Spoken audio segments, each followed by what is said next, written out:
Hello दोस्तों, स्वागत है आपका आज के इस नए वीडियो लेक्चर में। आज के इस वीडियो में दोस्तों हम आपको कुछ 5 ऐसे मिस्टेक बताएंगे जो कि कंस्ट्रक्शन करते समय ही इस तरीके की मिस्टेक कर दी जाती है, जिससे आपके कॉलम का स्ट्रेंथ बहुत ख़त्म हो जाता है और वो कॉलम घर पर आने वाले सारे लोड को बेयर करने में कमज़ोर हो जाता है, जिसकी वजह से आगे चल करके आपका कॉलम कुछ 2-3 तरीके से या तो टिल्ड हो जाता है या तो बकल हो जाता है। इस तरीके से आपका कॉलम कोलैप्स हो जाता है। तो अगर आप इन सारी गलतियों से बचना चाहते हैं, अगर आप चाहते हैं कि आपका कॉलम मजबूत से मजबूत बने, तो ये वीडियो आप एंड तक ज़रूर देखिए। अगर आप ये वीडियो एंड तक देखते हैं तो आप अपने घर में इस तरीके की मिस्टेक से बच पाएंगे। दोस्तों, जैसा कि हम सब जानते हैं कि अभी का कंस्ट्रक्शन करना कितना मुश्किल हो गया है। मुश्किल क्यों हो गया है? क्योंकि एक तो लेबर मटेरियल का जो चार्ज है वो बहुत हाई है। दूसरा कि हमारे पास स्किल्ड वर्कर, स्किल्ड अगर कॉन्ट्रैक्टर नहीं है तो भी हमको घर बनाने में बहुत सारी दिक्कतों का सामना करना पड़ सकता है। इसलिए आपको अगर कंस्ट्रक्शन का अवेयरनेस होगा, नॉलेज होगा, तो आपके साइड पर कोई हादसा नहीं होगा, आपका कुछ नुकसान नहीं होगा। इसलिए आपको ये वीडियो एंड तक ज़रूर देखना चाहिए। सबसे पहले हम आपको बात करेंगे, जैसा आप इस वीडियो में देख रहे हैं कि यहाँ पर कॉलम का फाउंडेशन किया जा रहा है और फाउंडेशन करते समय जो नीचे फाउंडेशन मेश रखा गया है उसके नीचे ब्रिक वर्क की जगह ब्रिक लगा दिया गया है कवर ब्लॉक की जगह, यानी कि ईंट के टुकड़े रखे गए हैं जाली के नीचे जहां पर कवर ब्लॉक होना चाहिए। देखिए, हमारा आईएस कोड कहता है कि हमको कभी भी कोई भी आरसीसी मेंबर बना रहे हैं, चाहे बीम, कॉलम, फुटिंग, तो आपको कवर ब्लॉक यूज करना है। और कवर ब्लॉक कौन यूज करना है? जो आपको मार्केट में मिलता है M20, M25 ग्रेड का, वो बना होता है, कंक्रीट से ही बना होता है। आपको वो कवर ब्लॉक यूज करना है। क्यों ब्रिक नहीं यूज करना है? देखिए, अगर ये ब्रिक जहां पर रखा गया है, ईंट को आप देखिए, अगर 4 इंच बाय 4 इंच का ये ईंट है तो उतनी जगह पर क्या होना चाहिए? आपका कंक्रीट होना चाहिए। लेकिन क्या है वहां पर आपका ईंट है। और आप जानते हैं कि आपका ईंट जो है वो कंक्रीट के मुकाबले बहुत ही कमजोर है। पहला तो उसमें स्ट्रेंथ कम है, दूसरा उसमें पानी एब्जॉर्ब करने की प्रॉपर्टीज है, यानी कि ईंट जो हमारा है वो बिल्कुल सूखा रहता है, वो 12 से 16% तक पानी को एब्जॉर्ब करता है। अब प्रॉब्लम यह है कि जब ईंट को आप रखे रहेंगे और कंक्रीट डालेंगे तो वो कंक्रीट के पानी को एब्जॉर्ब करता है, और जहां जहां के कंक्रीट को पानी को एब्जॉर्ब करेगा वो कंक्रीट में मॉइस्चर की कमी होगी। क्यूरिंग करेंगे तो भी उसके पानी को वो एब्जॉर्ब करेगा, यानी कि वो पानी जो है एब्जॉर्ब कर लेता है, सूख लेता है कंक्रीट के अंदर से, जिसकी वजह से नमी न प्रॉपर मिलने की वजह से आपका जो कंक्रीट है वहाँ का कमज़ोर हो सकता है। और आप देख सकते हैं कि बिल्कुल फुटिंग मेश के नीचे ही ब्रिक रखा हुआ, ईंट रखी हुई है, तो वहाँ पर आपका जो है ये फाउंडेशन बैठ भी सकता है अगर ऊपर से ज़्यादा लोड आता है तो इसलिए आपको कहा जाता है कि आप वहाँ पर प्रॉपर तरीके से कवर ब्लॉक लगाएं। दूसरा, आप इस वीडियो में देखिए, यहाँ पर आप शटरिंग जो है ब्रिक की कर दी गई है।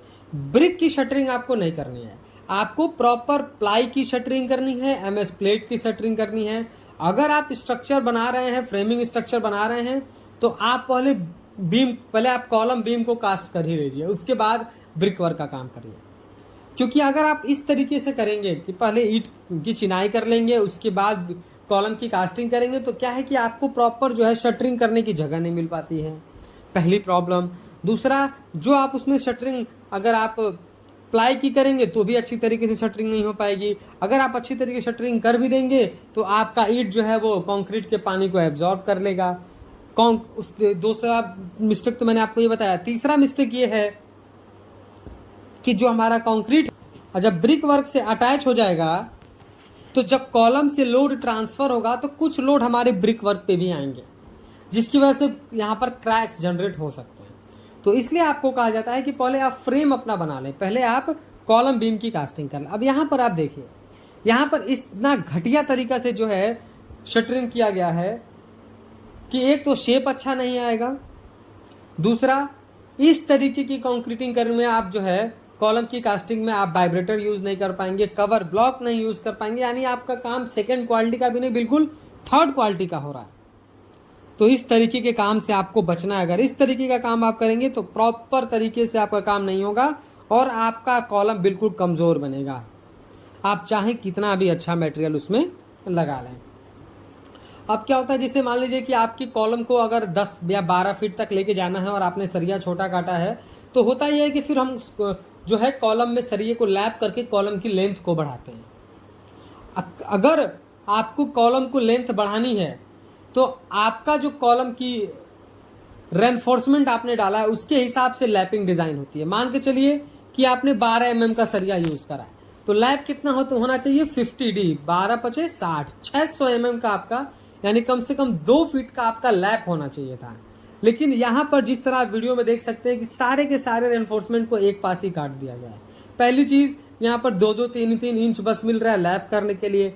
दूसरा, सारे के सारे लैप जोन जो है एक ही पॉइंट पर हैं, जबकि हमारा IS कोड कहता है कि हमारा लैप जो है वो ऊपर के, आप कॉलम को 4 हिस्से में डिवाइड करिए, ऊपर का एक हिस्सा और नीचे का एक हिस्सा छोड़ दीजिए, बीच के दोनों हिस्सों में ही आप लैप कर सकते हैं। और सारे के सारे लैप पॉइंट जो है वो ऑल्टरनेट होने चाहिए, यानी अगर एक 7 फीट की हाइट पर सरिया कटा है तो दूसरा 9 फीट की हाइट पे होना चाहिए, 8 फीट की हाइट पे होना चाहिए। लेकिन सारा का सारा सरिया एक पास कटा हुआ है, जिसकी वजह से हमारे कॉलम का सबसे वीक पॉइंट ये बन जाता है। और कॉलम का वीक पॉइंट बनने की वजह से कॉलम यहाँ से कभी भी कोलैप्स हो सकता है। तो ये कुछ गलतियां हैं जिसकी वजह से आपका कॉलम कमजोर बनता है। अगला हम देखेंगे, जैसे आप इस वीडियो में देख सकते हैं, डोर की फिटिंग करने के लिए कॉलम को काट दिया गया। आप देखिए कितनी बेरहमी से कॉलम को काटा गया है, पूरा आधा आधा कॉलम को काट दिया गया है। अब इस कॉलम का स्ट्रेंथ खत्म हो गया, इस कॉलम में बिल्कुल स्ट्रेंथ नहीं बचा हुआ है। अब आपका ठेकेदार या मिस्त्री आपको क्या सजेस्ट करेगा, कोई बात नहीं, हम होल फास्ट लगा करके इसमें फिर से जो है मसाला भर देंगे, फिर से कंक्रीट कर देंगे, इस पे पुराना स्ट्रेंथ आ जाएगा। तो वो बिल्कुल बकवास कर रहा है, ऐसा कुछ भी नहीं होता है।